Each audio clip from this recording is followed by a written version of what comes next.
Happy Sunday.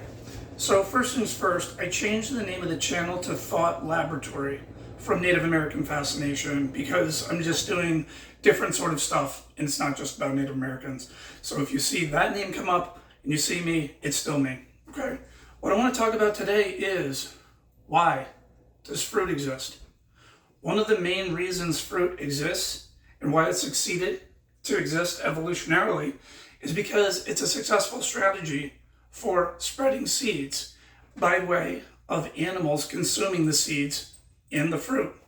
It's actually very similar technique as this maple seed, or actually this is two maple seeds, where when it drops it gets to travel further away. This is obviously because of the wind would allow this to do that. Here, the entire fruit's consumed goes through the digestive system. And the seeds that are part of this group are known as endozookery seeds, okay? And a lot of seeds have a coating on them or an outer layer that's impenetrable.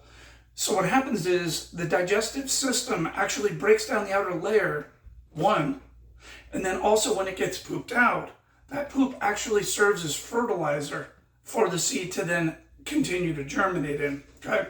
That disintegrating of the outer layer is known as scarification.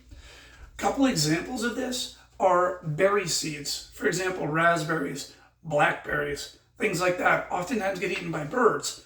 And this has been going on for many, many millions of years.